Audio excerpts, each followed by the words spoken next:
alaikum mes frères et sœurs. Aujourd'hui nous allons parler d'un sujet qui touche particulièrement les femmes, à savoir qu'est-il interdit de faire pendant les menstrues et les lochis.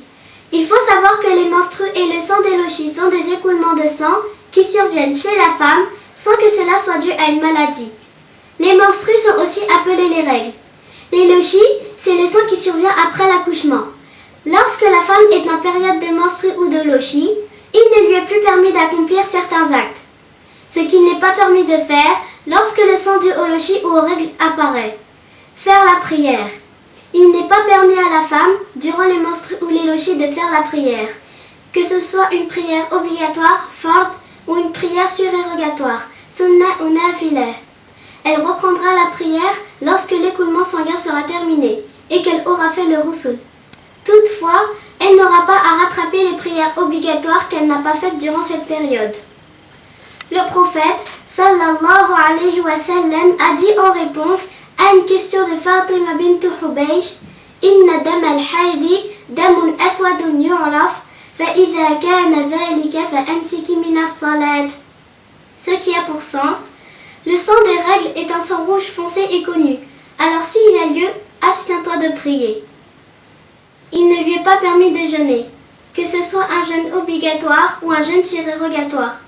Elle pourra de nouveau jeûner lorsque l'écoulement sanguin sera terminé, même si elle n'a pas encore fait le roussoul. En effet, la purification n'est pas une condition de validité pour le jeûne. Toutefois, elle devra rattraper les jours de Ramadan durant lesquels elle n'a pas jeûné. Parmi les conditions exigées pour accomplir les tours rituels autour de la Kaaba, at-tawaf, il y a le fait d'être sur une purification complète.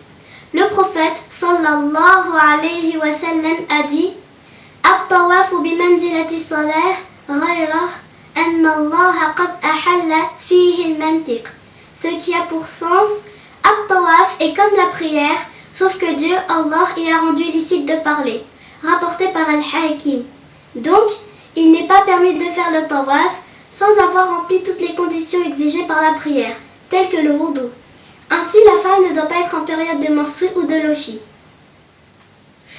De même, il y a touché ou porté le livre du Coran. Il ne lui est pas permis de porter ou même de toucher le Coran, puisqu'elle n'est pas en état de purification rituelle.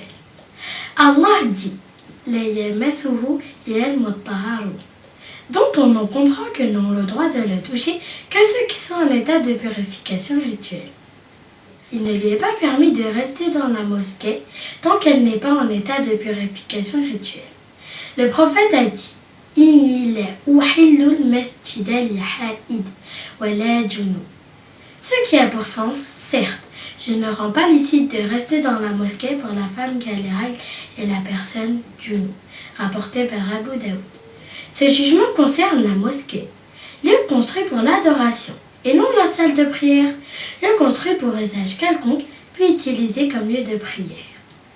Il ne lui est pas permis d'avoir un rapport sexuel tant que l'écoulement sanguin n'est pas terminé et qu'elle n'a pas encore fait le roussoul.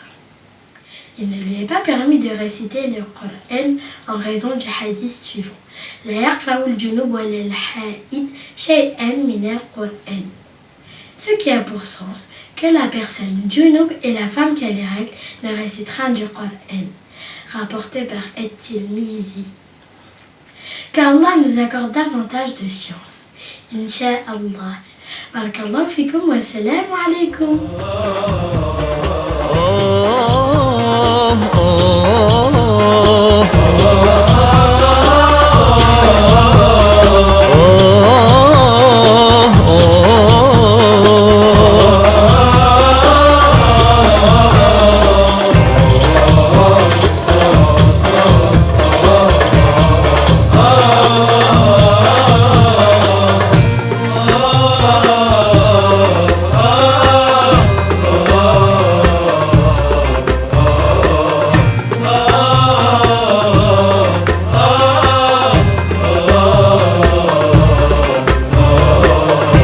مهما جرى نورك دليلي مهما جرى